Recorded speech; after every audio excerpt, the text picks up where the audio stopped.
right, here we go. In three, two, three, four. Welcome back to This Week in Sports after a bit of a hiatus. Been busy, you know how it gets. This episode, we'll be talking Northern Alberta Tomahawks. Unfortunately, in the past week, or this past week in sports, season came to an end. We'll talk some Blue Jays. Got the scarf out here. Their season starting up right away.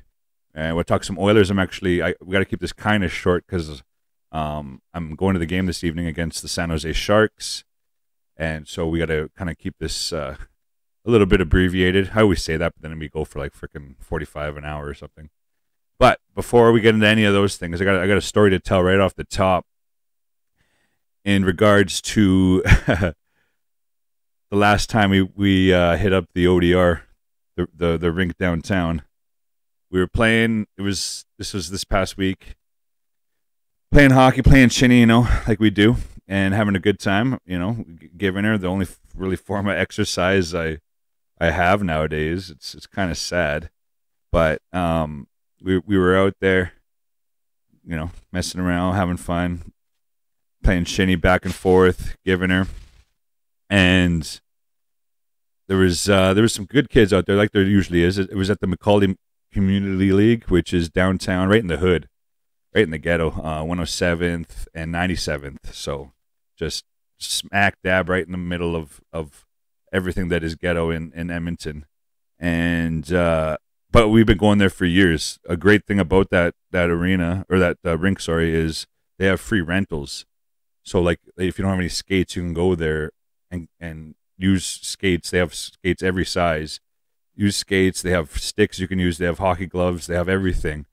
And years ago, when I didn't have skates or anything like that, we went down there, and it's always busy. It's always bumping. You can always get a game going. So we go there, continue to go there, and even though I got my own equipment and whatnot, I don't think it's in the shop, but it's right there.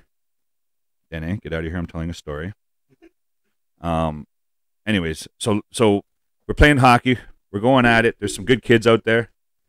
And, as happens sometimes during any hockey game, collisions happen, accidental collisions happen.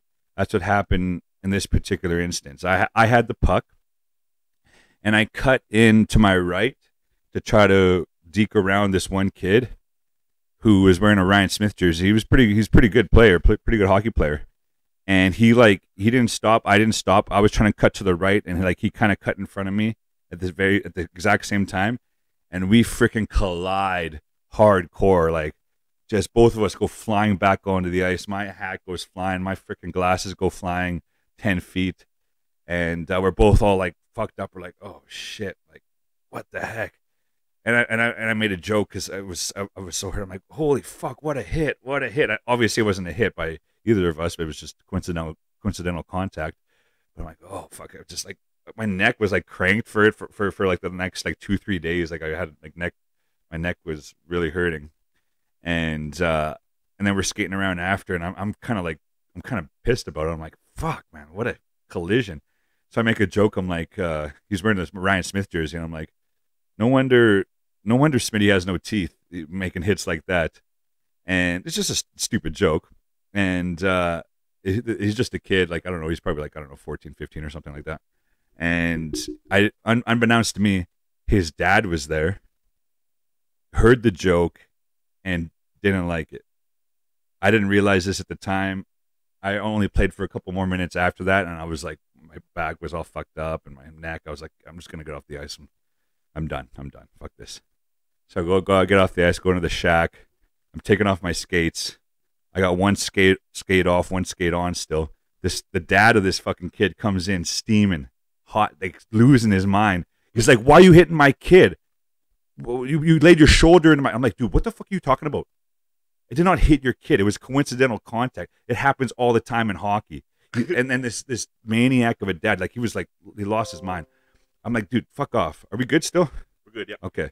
He's like, fuck off. I'm like, fuck off. Get the fuck out of here. Like, dude, you're a maniac. Like, I was making a joke, and I didn't mean to hit your kid. He's like, no, you put your shoulder into him. I'm like, what? If I put my shoulder into your kid, first of all, I wouldn't be on the ice. My shit wouldn't have been all fucked up. And also, I had the puck. Why would I be hitting people if I had the puck? It just made no sense. He was losing his mind. We were about to get into it. He gets up into my face. Like I said, I'm sitting in the chair, freaking have one skate on. He gets like right up into my face. This motherfucker, he slaps the hat off my head, and I was this close to losing it. But there was like 5, 6 kids in the room, kind of like right behind, like kind of like trying to hold him back. Like, and he has 2 kids there. His kids are like crying, like, "What are you doing, Dad? What are you doing?" And I'm like, "This dude, what? Are you serious? You're doing this in front of your kids?" The one kid's like crying of his, and the other kids are like right there. And if I would have hit him, it would have been mayhem, carnage. Because there's skates everywhere in that room. You've been in that dressing room yet. There's skates everywhere. There's sticks everywhere. My cousin Joel, who was on the last podcast, actually, he was there with me, and he was ready to. He said he was ready to jump in too. Yeah, he's saying he stood up. Yeah, he's like, "Oh, we're gonna have to go at it right here," and I don't know how I didn't freaking lose my mind. I just kept. I'm like, "Get the fuck out!" And then Dan, the guy who runs Macaulay. He's like, get out, leave, get the fuck out. So he goes out, and we're sitting in there like, what the fuck, talking to each other, me, Dan, and Joel, and we're like, dude, this guy's gonna be great. This is fucking nuts.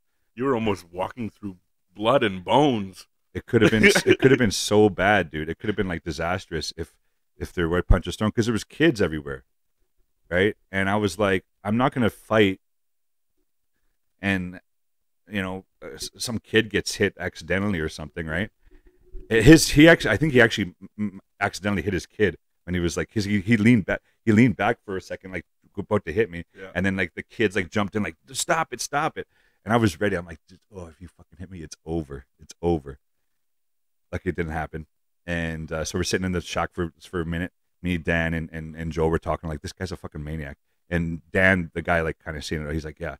I've seen him before, and he's caused trouble before. He's kind of like a maniac like that. So I'm like, okay, well, dude, there's gonna be some drama right now, because I knew he was waiting outside. Like, there's gonna be some drama. Watch this. And I come outside. I'm like, dude, what the fuck is your problem? You're doing this in front of your kids? Like, dude, you're a maniac, man. Your kids are losing their minds. Like, and he's like, dude, if I ever see you in public, I'm like, fuck off, dude, fuck off. And we're about to get into it out there, and then there's these other kids, these other teenagers, like, just go, just get out of here, I'm like, fuck, okay, whatever. I'm not gonna fucking do this in front of a bunch of fucking kids. So I end up leaving. We're across the street about to dip out, and we're talking to this other dude who's seen it all, and we're just hanging out, and we're having a smoke or whatever. This guy comes up across the street. He's like, oh, now we're in public. I'm like, dude, fuck off. Go back to your kids, man. You're doing this in front of your kids. You're embarrassing yourself. Get the fuck out of here. Yeah, how embarrassing for them, man. Oh, I felt so bad for those kids, man. I felt so bad. And then anyway, so we're going around. We're like, fuck it. We'll just go around the corner real quick and have a smoke. And we're having a smoke. And then he drives by once.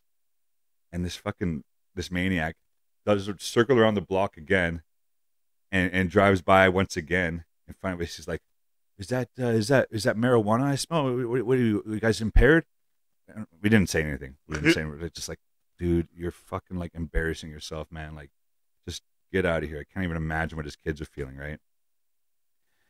Anyways, that's my ODR story from this past week, and we went back in after he left, and went up and talked to the rink manager there, Dan, and we're like, dude, sorry about that. But Dan was like totally understanding. He's like, I can't believe you kept your cool, Josh. When you knocked your hat off your head, I thought it was gonna, and I was this close, man. But I just knew in that split second that if I were to throw a punch or anything like that, it would have been bad news bears, all things considered. Mostly because there's kids, right? His kids included are there.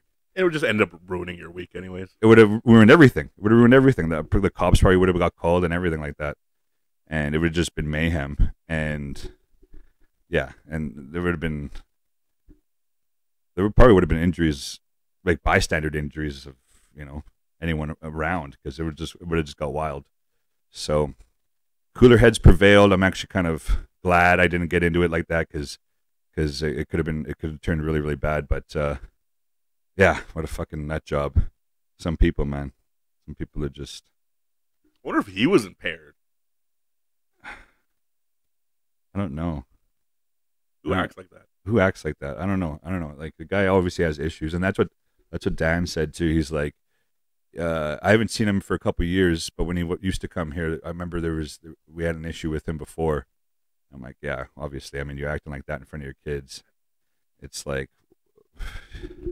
you don't do that, man. It's just completely. I just kept feeling for his kids. I kept saying to them, like, dude, you're literally doing this in front of your kids. Like, what are you doing, man? Like, fuck off, man. Like, just leave me the fuck alone.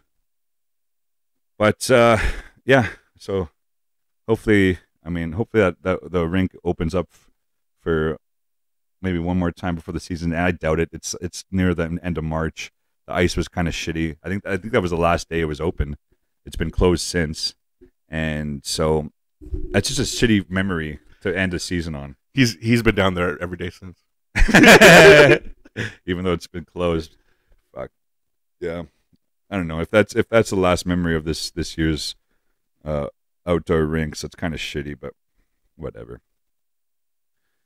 Nothing came of it, thank God. And yeah, now the weather's like getting really nice out. It's like over 0, and even when we went there that time, the ice on the one side was kind of slushy. So that's probably it.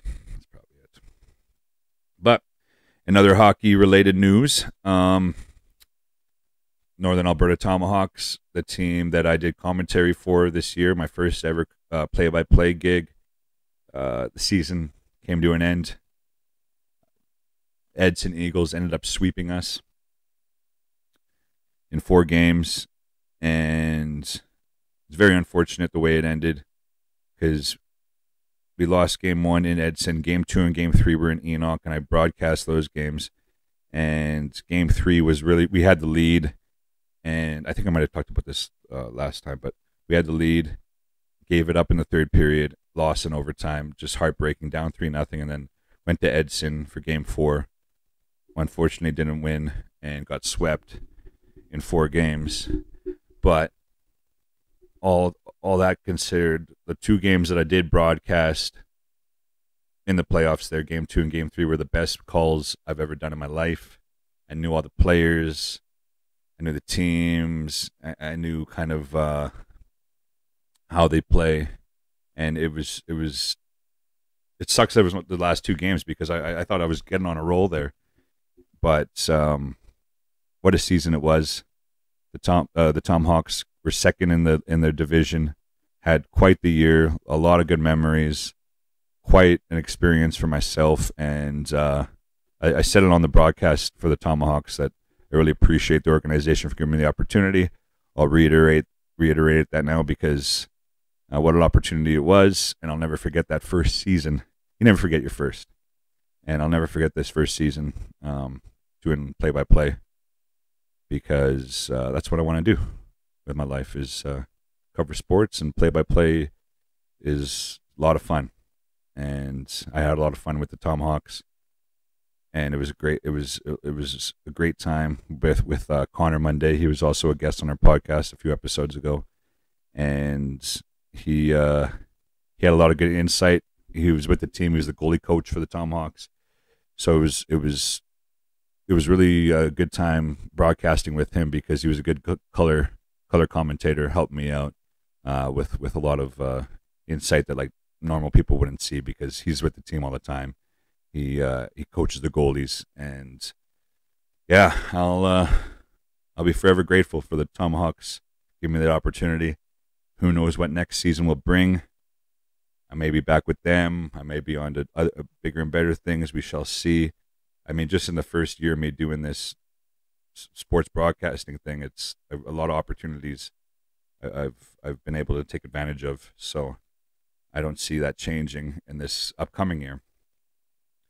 So just keep moving forward and keep getting better. And that's that's something I noticed with my personal commentary during the season, like comparing the first game to the last 2 games in the playoffs.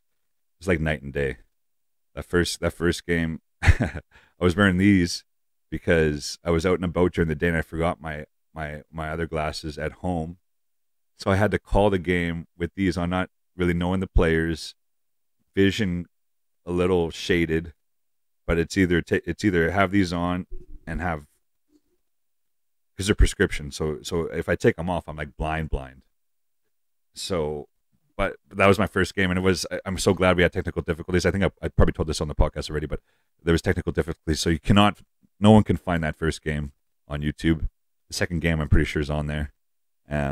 But even if you compare it, second game to the last game, it's night and day, and I've gotten the hang of it, I think. So it's going to be interesting going from hockey to baseball again, but because like hockey's so fast paced that I'm hoping it's going to be like riding a bike next year.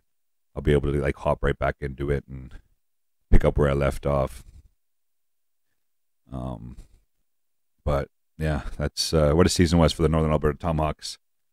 The studio audience is just filing in now, and mad love to Nat, N18 Northern Alberta Tomahawks. Thank you very much. In other hockey news, I guess the Oilers have been killing it pretty recently. Since Christmas time, when we give up like 3 goals or less, we have like 20 wins and only 3 regulation losses. We took down Boston. Or no, I think I already talked about this in the last episode. I don't know. There's been a lot of good games. Our last game was against Seattle on the weekend there, and we smoked them. Oh, we scored 6-4. It wasn't our best game, but giving up 4 goals. But we beat them. Previously to that, we beat the Stars 4-1. We beat the Senators. So we're coming off 3 in a row, 3 wins in a row. And tonight we face the Sharks. I got to cut this a little bit short, like I said, because I'm going to that game. Yeah, and got to leave pretty soon here. Going to the Sharks game. I was just saying to Caleb before we started this. I've been to a game this season already where there was a hat trick. I threw one of my hats. This is my only Oilers hat left right now. But if there's a hat trick, I'll be Oilers hatless. Was that the black one? That was the black one. Yeah. That was a good one, right? That's the one I wore. I know, that was a nice one. I like that one. But I mean, I'm not going to be that dweeb in the stands that had. There was a dweeb next to me that didn't throw his hat. It wasn't an Oilers hat. I think he had like some sentimental value with it or some shit. Oh wow. But still, I'm like, come on, you guy. Like, if there's ever a hat trick scored, man, you don't want to leave the arena with the hat still on your head. It's a bad look. It's a bad look. It's a bad look. So Evander Kane scored a hat trick last game against Seattle. If it happens again tonight, I would love it. I'll just have to buy another hat. I've had this hat for like I don't even know how many, like 4 or 5 years or something like that. It's been a while since I've had this hat. I'm tuning in for sure. I've been on like a kick of like watching highlights and stuff. Well, I know, because it's good. It's good. Well, it's getting down to the stretch, bro. There's only like 12 games left, and I got the standings up here because I wanted to talk on it. So we've played 70 games, so there's literally 12 games left. We're third in the division, 6 points back of Golden Knights for first. First seems a little bit out of reach at this point, but we were looking prime to make the playoffs. Obviously, it's just a matter of standings. If the season were to end right now, we'd be facing the LA Kings in the first round once again, as we did last year. And that was a crazy series. We went to Game 7. We won Game 6 in LA to force a Game 7 in Edmonton. I was at that game, my first ever playoff game. I'm sure I talked about it last year on the podcast, which is fucked to even say. Like, we've been doing this for over a year now. Coming up on 2 years, I think we've done this. Yeah. And you have to pause. We don't have to pause. We got a special guest. My sick son. That's why he looks kind of scraggly. He's got the flu. Oh yes. We're recording, my boy. Okay. Yeah, we're almost done. We're almost done here. Oh. Okay. So just go play with your map for a bit, okay? And we'll be done. We'll be done right away here. I gotta go. I gotta leave right away because I'm going to the Oilers game. Anyways, so just talk about the standings here. If we were to face, if the season were to end right now, we'd be facing LA. They're 4 points ahead of us. That's going to be hard to overtake, I think, just with 12 games left. It's not impossible, but it looks like we probably face LA. the Kraken are in the first wild card, and the Jets are in the second wild card. The only other teams that are in contention are the Predators, which they're 5 points back, and the Calgary Flames are 4 points back. So they got to put some shit together. I don't think the Flames are going to do it. I don't think the Predators are going to do it. I think the teams that are going to make the playoffs in the West are already kind of set, and it's just a matter of seeding and who's going to play who in the first round. That's going to come up very, very soon. 12 games left. Start of April is the end of the season. So I'm super excited, super excited. This might be the last game of the season that I'm going to here tonight against San Jose. And so with the season ending, the hockey season ending, that means baseball season starting. And the marathon that is 162 games starts in less than 2 weeks, baby. The Blue Jays, they start on the road.